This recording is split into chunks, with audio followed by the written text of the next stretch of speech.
Hello my dolls and welcome to the Cello Doll YouTube channel.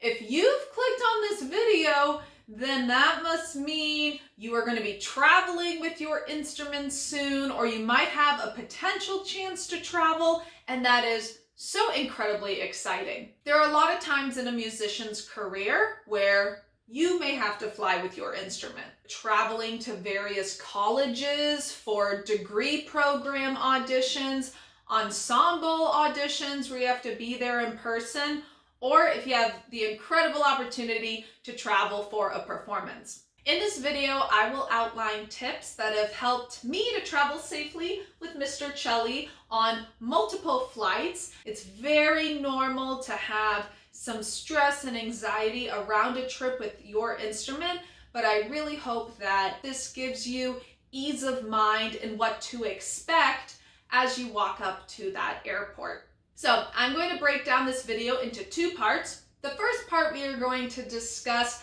how to prepare for your trip, booking the ticket, what to bring with you. And the second part is going to be what you can expect the day of your flight. So the first step, how do we book a ticket to bring Celli onto the plane?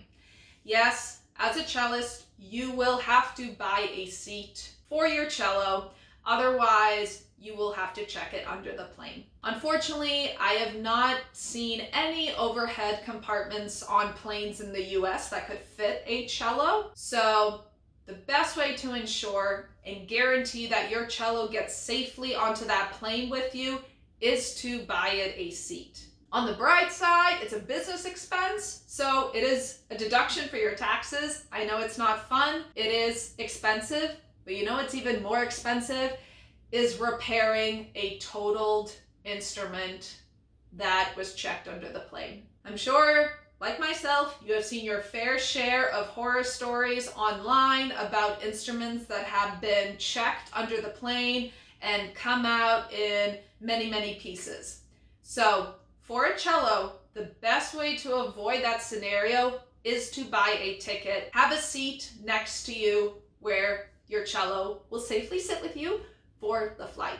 Now, when you are buying a ticket, the best thing to do, and this is an incredibly important tip, is to call the airline and reserve your tickets over the phone. It's not fun to go through those calling menus and to be on hold for some time, but again, it is so much better than having severe damages to your instrument because it gets put under the plane. Why can't I just buy 2 tickets online? I'm glad you asked, because it's the first round of story time from Cello Doll's Adventures in the Airport. So when I was doing college auditions, I had to fly with Celli to a couple schools. I was in a rewards program where I got traveling points, and to save money, I wanted to buy my tickets online and use some of my points. I may have even put a note in my reservation that this was for an instrument, and I got both of my tickets and I felt secure for the trip. When I went up to the counter by the gate, they looked at me and said, "We weren't aware you were bringing an object for that seat." And I learned from this attendant that when you call over the phone, you get certain codes put on the cello's ticket. These are internal codes that can only be done by talking with someone over the phone.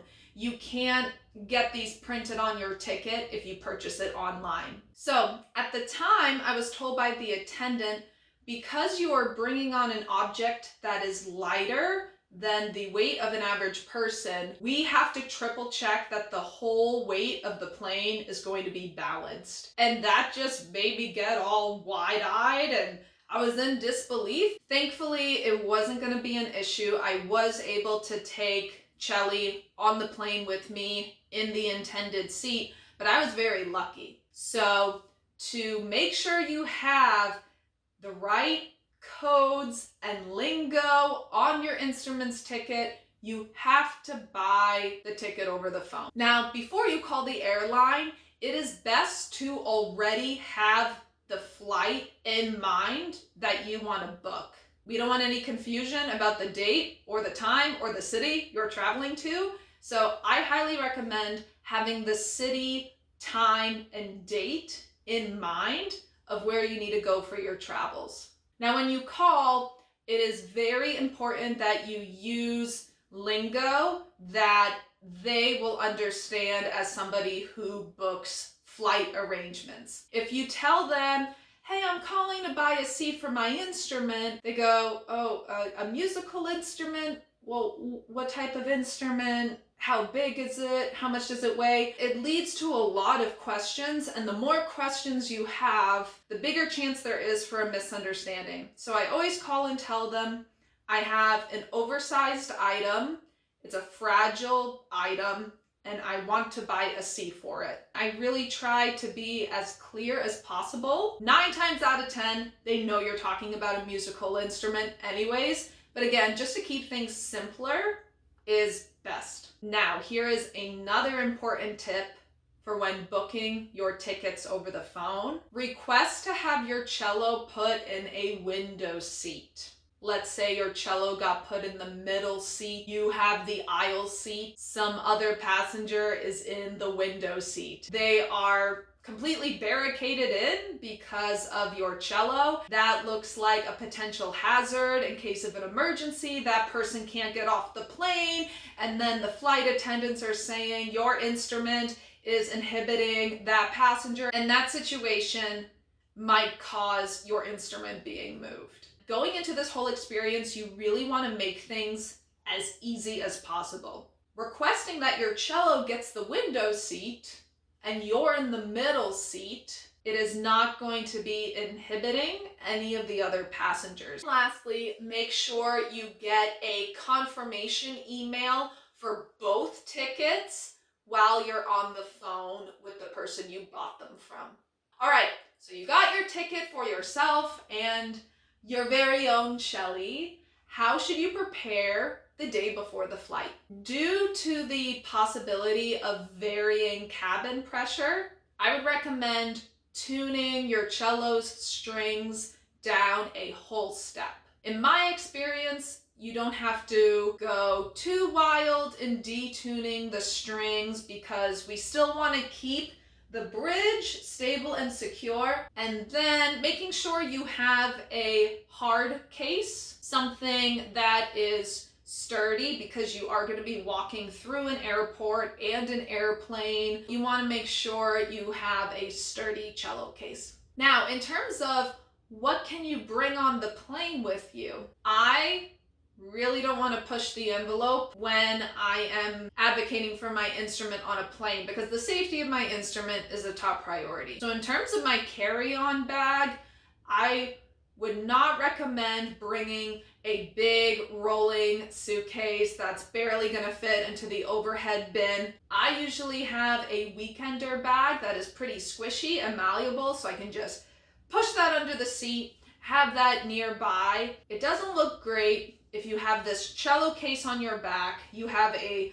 rolling suitcase. Oh, I got a second seat, I might as well bring another rolling suitcase, and you kind of go up to the gate. That's gonna be a red flag for someone who sees you and isn't aware that you have 2 tickets. Why are you bringing all this stuff on the plane? You can't do that. And you can see how it could lead to a confrontation. And lastly, make sure you have the federal ruling on musical instruments on an airplane. Have it bookmarked on your phone, and also print out a paper copy and have it in your cello case. Because in the event there's miscommunication that you did buy a second ticket, you might need to quote some of these rulings. I will be sure to bookmark a link in the video description so that you can read it, download it, get familiar with it. So it does include wording about smaller instruments as well, in addition to larger instruments like cello. So it's just very important to have that there as a reference if you need to quote it while you're at the airport. So my dolls, I hope this video provided you with a lot of helpful tips. If you have any questions, please leave them in the comments below and I will get back to them as soon as I can. If you enjoyed this video, I encourage you to give this video a thumbs up, a like, and subscribe to the Cello Doll YouTube channel. If you'd like to go above and beyond, Shelly and I are on Patreon, where you get exclusive monthly gifts and content that you won't see anywhere else. Thank you all so much for watching, and safe and happy travels if you are going somewhere exciting with your instrument in the future. Bye, my dolls!